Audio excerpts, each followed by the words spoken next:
Hello, and welcome to our psychology presentation. Okay. My name's Alex. I'm Shannon. And I'm Nadia.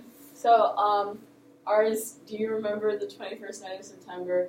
And probably not, memory, recall, and fallibility in children and teens. So we tested memory fallibility. Yeehaw. It's lit. You. Okay. So, high interest in this study came from the McMartin preschool trial, and it was a trial where a mother accused the preschool teachers of abusing the children. And so while they were investigating the assault and the sexual abuse, P. McFarland, he actually provoked the children to recall and believe in events that never occurred, such as the teachers were doing sadistic rituals on the children. And so after about 8 years of research and trials, there was no concrete evidence, so there was no conviction for it. So this is where the high interest in memory fallibility came from.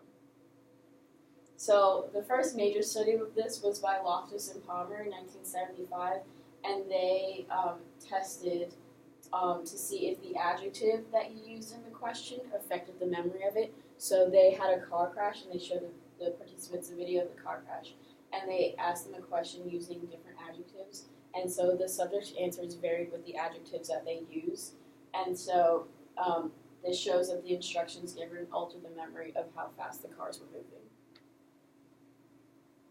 And the next year following that, Loftus did another study where she split the group of 150 subjects into 3 groups, showed them essentially the same video. They sent the control group home, and then everyone else came back 2 weeks later. In that group, they asked, and they used different verbs for it. In that group, they asked, was there any broken glass? And those who were prompted with more harsh adjectives, such as smash, were more likely to report broken glass than those who had adjectives such as bumped. So a couple of years later, there was 21 witnesses observed a shooting, and Ewell took it upon himself to, when they were interviewing those subjects, about 4 or 5 months later, he wanted to see how they would each remember the event. And so details such as height, age, and weight varied amongst the people, even though they all witnessed the same event. So this shows that memory is not reliable when disputing facts, and when memories are reconsolidated, every time you remember them, the event changes.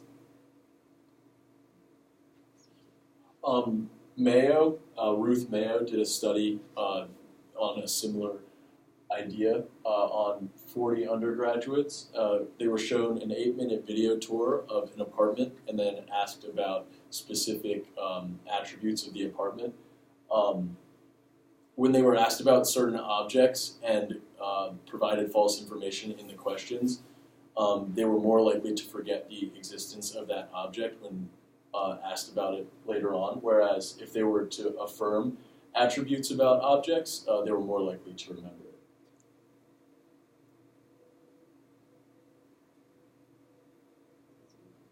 Okay. So a few years later, Dodd and Bradshaw conducted a study in the same manner as Loftus, so they showed them the video, but they wanted to test whether the perspective of the question made a difference. So in their first experiment, they asked the subjects contain falsely presumed information to see, so if they knew the questioner's intention, such as this question is asked by the defendant or something like that, to see if that would actually affect how they answered it. And so nearly all of the subjects who were uninformed about the questioner's identity accepted the false information, while only a little more than half of the subjects who were told the questions were being asked by a biased party accepted the false fact. Which means just that if you're asked a question about someone that you assume would be lying to you, then you're more likely to not believe in that information. So it adds another element of,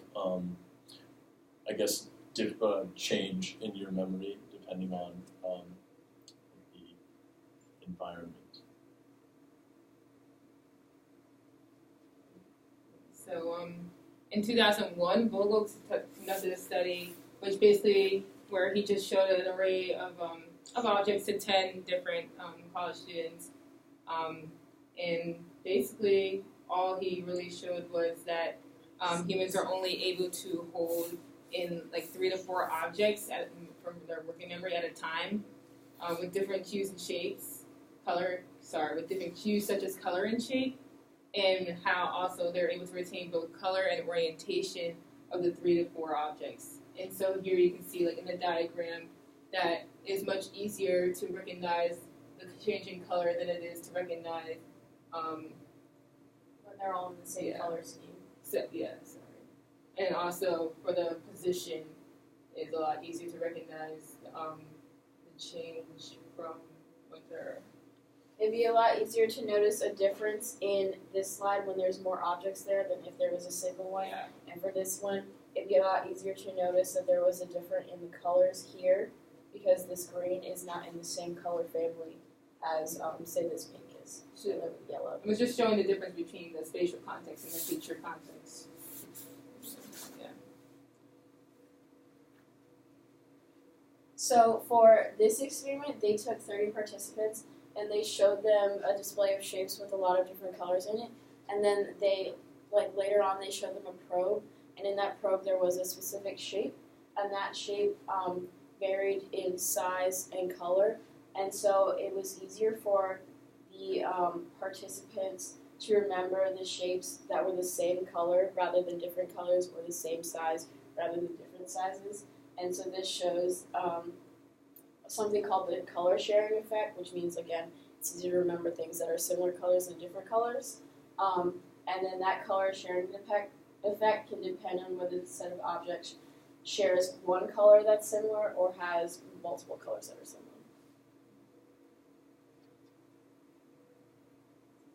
Okay.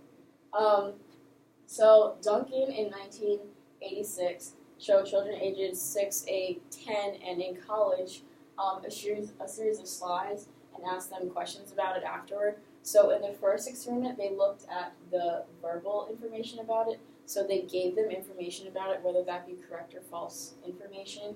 And so when given the correct information, they were able to recall it. And then when given false information, that impaired their correct recall of it. And then in their second experiment, they showed subjects slides of the film, and some of them were false slides or distractor slides. And when they showed them the distractor slides, that again impaired their memory recall. And so that shows that when false information was given about the video, there was an increased amount of yes responses to the distractor slides. And in both of these experiments, the effectiveness increased with age. So as the participants got older, they were more likely to fall to the distractor slides or the false information.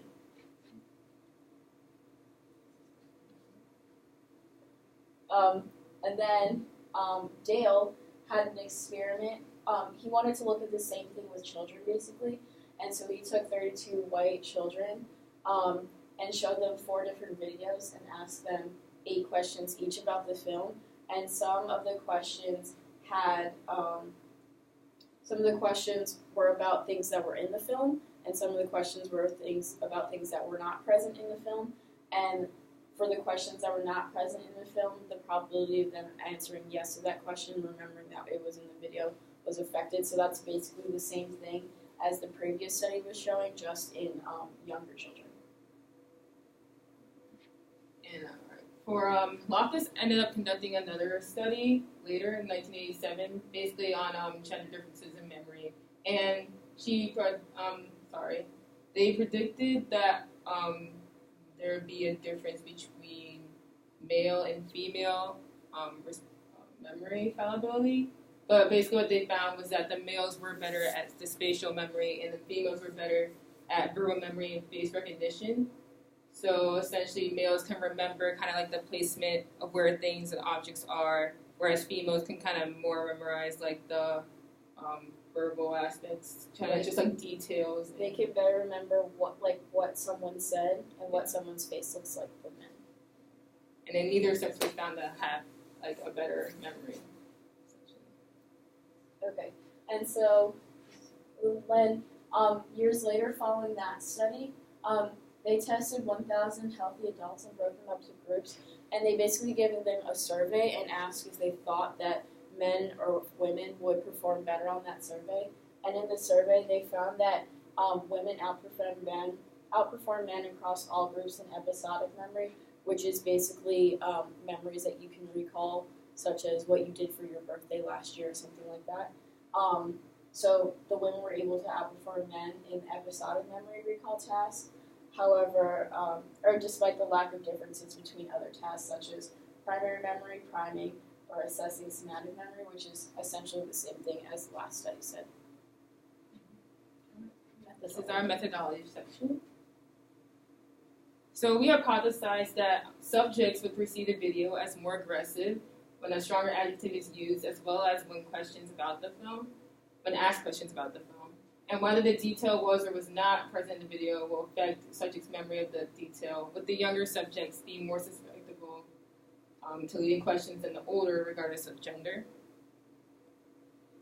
And we decided to pull all of our subjects from basically a pool of McDonald's students. We had 54 McDonald's students, 26 girls, 28 boys, ranging from the ages 6 to 18, so basically from the lower school to the upper school.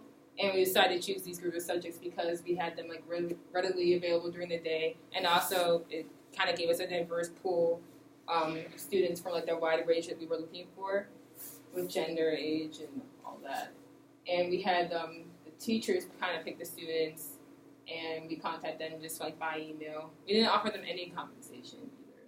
And also, we didn't really need a control group since we were basing all of our experiment from Loftus's experiment. So all of our experiment was just experimental, all of our groups.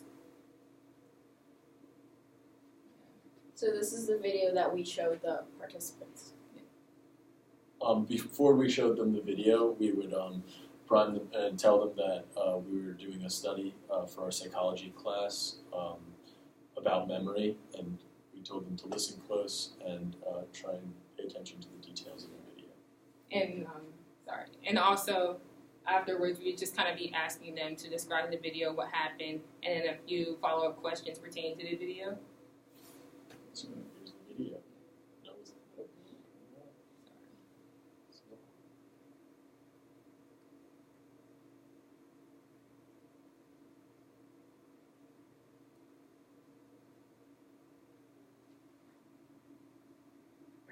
Nick, did you even study for this?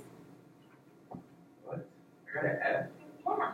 It's all your fault. If you taught me, I would have done better. If I taught you, what did you didn't turn in your homework? You weren't paying attention in class? You can't sit through physics and expect to learn it. Because all I do is play soccer. You didn't give me time to study at all. Because all you do is play soccer. It's not my problem. It is. It's your fault. No, it's not my fault. I'm done. Are you? Okay, you're going to go to Hillview right now.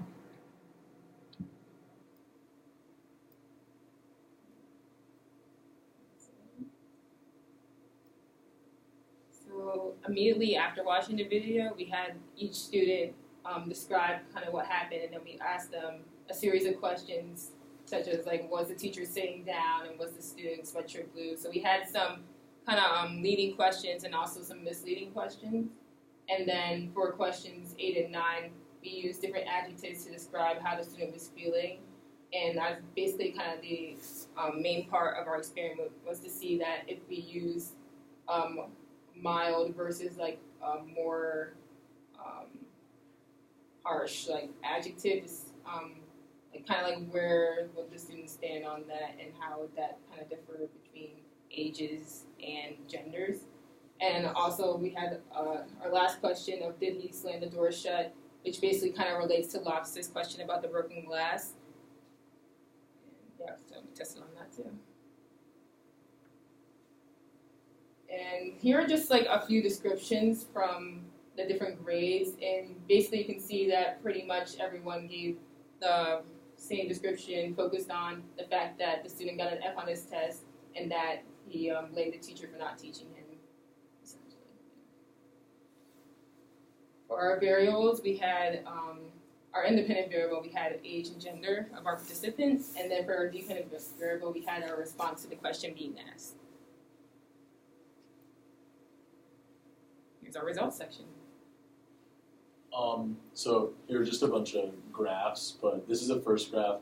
which basically separates our pool of subjects by grade. And so we were like heavy on fifth graders, but it was just about even among each group. And then this is our divide between male and female. We had nearly a 50-50 split. It's 48 to 52%. So a couple more males, but still pretty solid.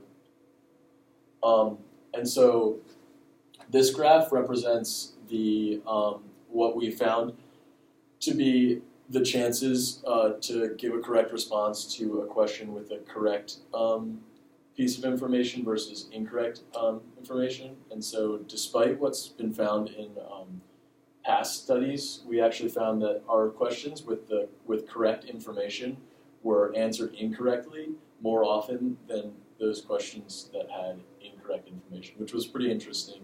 And that could have also been a result of something that we did strangely, but it was not congruent with studies that happened in the past. This shows the divide of that same statistic, but between male and female. And so we did see a slightly more drastic difference between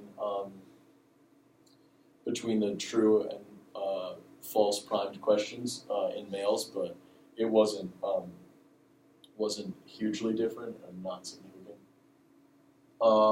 So, and then this is that same information, but divided by grades. And so we didn't really find any specific trends. We found that they were just about equally likely to get them wrong, whether they were correct or incorrect reading. What we did find, however, was that when we varied the adjectives that we used to describe the student and the teacher, when we used the most harsh words, so when we used the word furious, we had a hugely higher chance for them to fall victim to the slam fallibility, as we called it. So the idea that they would agree to the false information that he had slammed the door. Whereas with words, with the mild and medium words, annoyed, upset, mad, and angry, they were much less likely to agree to the fact that he had slammed the door. Yeah, sorry. And again, it kind of like traces back to our hallmark study with Loftus, where she used different verbs to kind of test to see which ones would the subject be most likely to choose in the case of the car accident. So I think in comparison, we kind of ended up with a similar result. And then this is just a general memory assessment, I suppose. It's all of the responses, and it gives the total incorrect responses out of all the responses from each grade. And we found, other than the 8th grade, which was an outlier, a downward trend of incorrect responses. So the first graders were more likely to give an incorrect response, whereas the 12th graders were less likely to give an incorrect response, which makes sense regarding memory and the fact that older kids will have a better memory and be more able to correctly answer the questions. And then this is our percent of just generally incorrect responses between male and female. We found that males were a little bit more likely to just get the answers wrong, but it wasn't a huge difference either, nothing too salient. This is our discussion. So basically with this study, we were testing a phenomenon that's been around in the psychology community for a long time, that responses can be drastically changed by the wording of questions. And so basically by asking how furious the student or teacher was, we are assigning them as furious in their memory. And so the subject will then recall that the students were furious rather than upset or annoyed, and be more likely to attribute an attribute which is, or attribute an event which is usually associated with high anger. For example, slamming a door, if they're more angry or a more drastic word is used. And so it was pretty cool that we got the same finding as Loftus. And so when we were testing or looking at the difference between men and women with this, we saw like men were slightly more likely to like give an incorrect answer than women. However, the men did perform better on the open-ended questions, which was what subject was the student studying and what sport did the student play. However, the difference wasn't significant enough to like concretely say that like women are better at remembering things than men.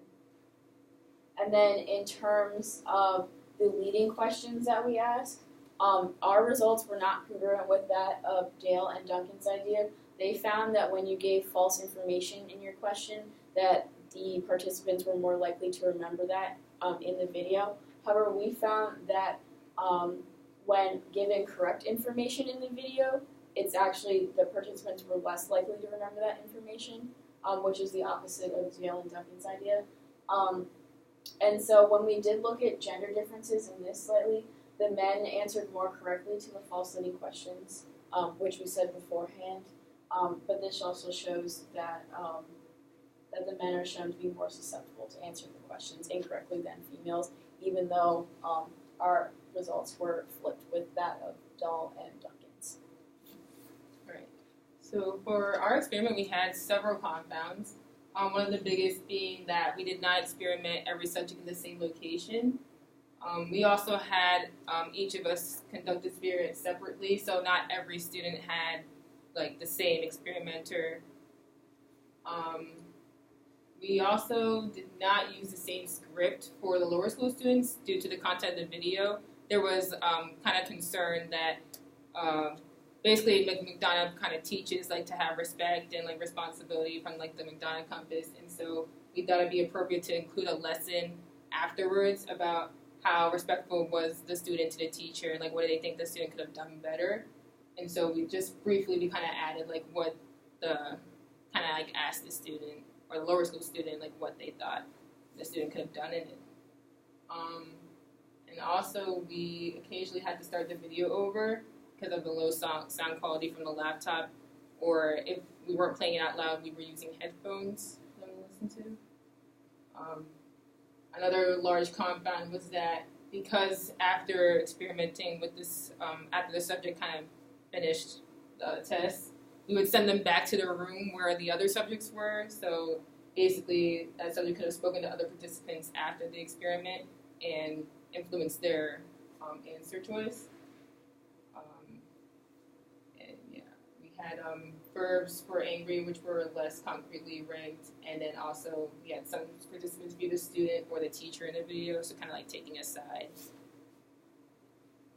So for further research, it would be obviously a lot better to examine a larger sample size, considering that we use 5 different verbs. A larger sample size would obviously make it easier to see the differences with the verbs, or the adjectives. It would also be easier if we had a more concretely ranked adjectives. So with Loftus' study, they used adjectives for like crash, and that's a lot more easily ranked. Like bumped is obviously a lesser verb than or adjective than crash. And so considering that the adjectives for angry is like concrete, it could have made the like results skewed a little bit.